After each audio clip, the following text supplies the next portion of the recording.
The Ravagers, number 11, written by Tony Bedard and Michael Allen Nelson, art by Diogenes Neves and Geraldo Borges. So last issue, we had Ridge turn back into a little boy. Everyone was at their happiest, and then Deathstroke showed up and killed Ridge because he was hired by Harvest to do so.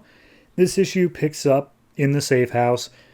Beast Boy goes into Tara's bedroom, wakes her up, and she's like, "Oh, hey, are we doing this? This is cool." Beast Boy's like, "No, hey, I smell burning flesh, and that's kind of concerning for a number of reasons." And then we cut over into Caitlin's bedroom, where Rose Wilson is there and is like, "Hey, wake up, get dressed." And apparently, Rose and Warblade have broken in order to kidnap the Ravagers and bring them to Harvest because, like, 4 issues ago or whatever, they messed up big time and are now looking to get back into Harvest good graces. Meanwhile, there's a camera inside of Caitlin's room that Niles Calder is able to see. And he's like, "Crap, intruder alert, security protocol, activate animal, vegetable, mineral." And the computer's like, "Okay, sure, if that's what you want to do." And then Deathstroke pops up behind Miles Calder, stabs him with the weird flaming blade thing, and he bursts into flames. And he's like, "All right, 2 down, let's keep going." So Beast Boy and Tara, they're running down the hallway looking for what's going on. The intruder alarm's going off. Thunder and Lightning show up like, "Hey, anybody else know what's going on?" And they say, "Nope." And they figure, we got to go find Ridge, because he's just a little boy. But Ridge is dead, so we don't have to ever deal with that again. But then Warblade pops out. They blast him back and just like, "Oh, hey, cool. Glad I got you all up in one spot. Let's fight." Meanwhile, Caitlin and Rose have started fighting. They're just blasting through walls. And Tara's like, "Caitlin, what are we doing here?" He's like, "I don't know, man. Just fight for your life. Do what we can." And behind Rose and Warblade, up walks Deathstroke. And he's like, "Hey, Rose, remember me?" And Warblade's like, "Oh, well, this just got interesting." So at that point, the Ravagers and Warblade and Rose are like, "Okay, if Deathstroke's here, we got bigger problems. We need to team up and fight him. Deal, deal." So they all start teaming up on Deathstroke. Meanwhile, it feels like an earthquake is about to break out. Everyone's looking at Tara, and she's like, "Oh, it wasn't me. I don't know what's going on." And out from the ground, separating everybody, is a man that has animal, vegetable, and mineral powers. And he is a hulking brute beast monster. And Deathstroke's like, "Oh yeah, no, this is mad scientist crap. That's annoying." So it just starts attacking everybody. He impales Beast Boy's legs with his vegetable powers. And everyone starts firing at it. Caitlin starts running, trying to get to a control room to open up an exit so they can get out. Rose and Warblade give chase.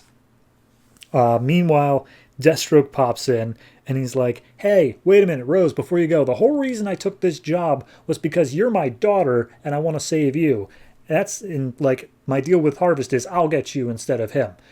And Rose is like, "Don't you say I'm your daughter. You're horrible. You're not my father. You're just meat." And Caitlin's like, "Okay, if you guys are doing a thing, I'm just gonna go take care of the thing I was gonna go take care of." So she runs off, and Warblade's like, "Rose, go after her. I want to see how I'm gonna stack up against Deathstroke." And Deathstroke's like, "Dude, you're gonna die." Like, and he pulls out his big sword, and Warblade's like, "Psh, if I'm so scared, why'd you have to go for the big sword?" And he's like, "Because that other weapon isn't meant for you, dingus." So everyone's fighting animal, vegetable, mineral man. Caitlin is like, "Crap, can we just, like, Rose, can we just deal with that monster first before we deal with our stuff?" And it's like, "Yeah, no, we can do that." So then one page, just everyone combines their forces and the monster just disintegrates. And it's like, "Cool, all right, now me and you can have our thing again." But then Warblade chimes in of like, "Rose, I think we should run." And then all of a sudden, his head comes bouncing in from the room outside.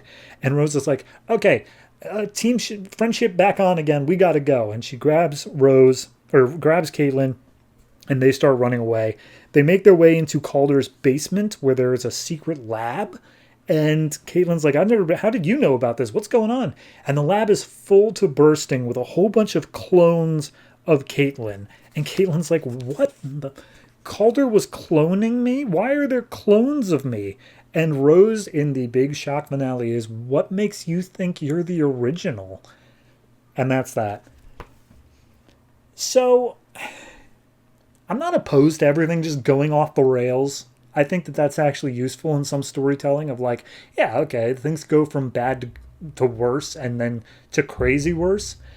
I think this is an example of that, where it is, okay, Deathstroke was in there. We knew that already. But then we also introduced the Ravagers in there. And then we introduced this crazy-ass deterrent of animal, vegetable, mineral man, which, I knew he existed in, like, DC lore, but he's always been a joke. The fact that he managed to turn him into apparently an actual threat is insane to me.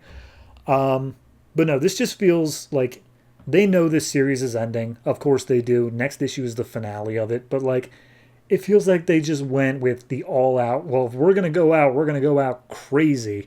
So I'm curious to see, because obviously in Team 7, we knew that Caitlin, the original one, was already dead. So it's nice to see we're squaring that circle.